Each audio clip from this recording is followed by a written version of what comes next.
On utilise les conditions multiples dans des formules complexes qui sont finalement les formules les plus utilisées dans Notion. Avec les conditions multiples, on va multiplier les fonctions if, ou plus exactement les imbriquer. Pour rappel, dans une formule de conditions simple, on utilise une fonction if qui a 3 arguments. Le premier argument, c'est une condition dont le résultat est un booléen. Le deuxième argument, c'est un résultat ou une action si le résultat de la condition est vrai.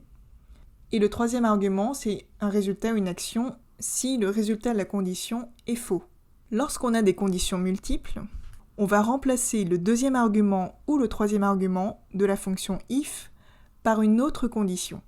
Par exemple ici, on a une fonction if dont le premier argument est une condition, le deuxième argument c'est l'action si la condition est vraie, et le troisième argument c'est une autre fonction if qui elle-même a 3 arguments, c'est-à-dire une condition, l'action si la condition est vraie, et l'action si cette condition est fausse, c'est-à-dire si toutes les condition 1 et condition 2, sont fausses.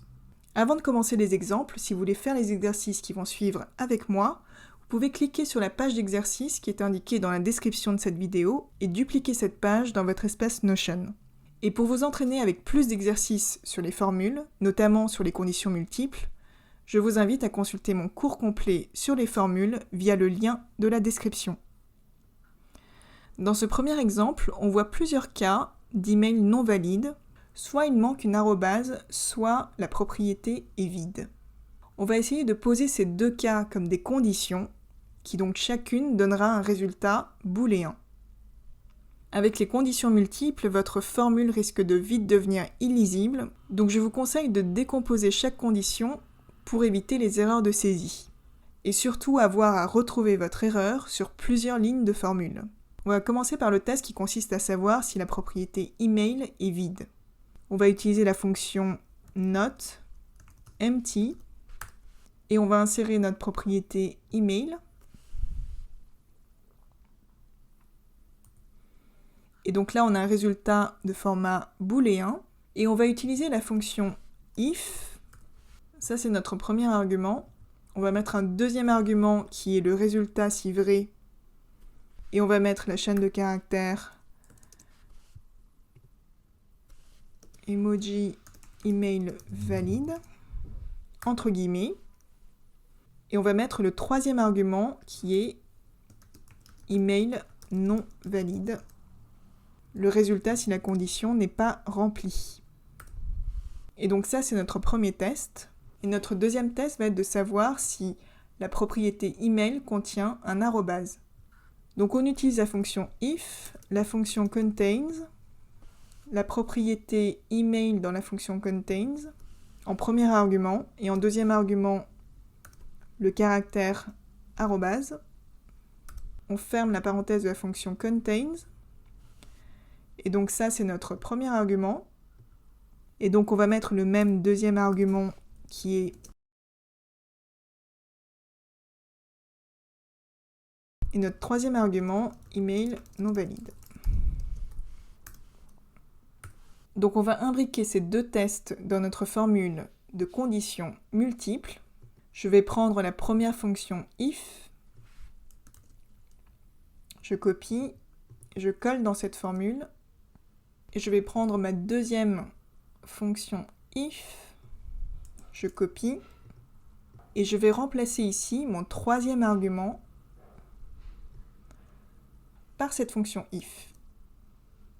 Je sors de la formule, et on constate qu'on n'obtient pas le résultat escompté. Par exemple, cet email n'est pas au bon format, et on me dit email valide.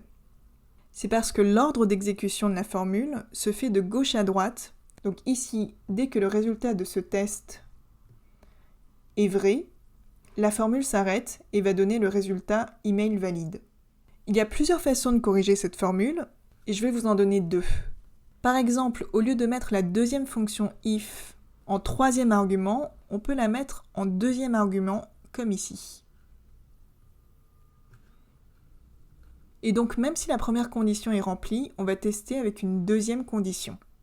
Donc, dans notre exemple, on va mettre if not empty, propriété email, Ça, c'est le premier argument de ma fonction if. Et en deuxième argument, je vais mettre la deuxième condition, if contains, la propriété email, contient une arrobase. Donc cette fonction, c'est le premier argument de ma deuxième fonction if. Le deuxième argument de ma deuxième fonction if, c'est email valide. Et le troisième argument, email non valide. Et donc toute cette partie est le deuxième argument de ma première fonction if. Et le troisième argument, c'est email non valide.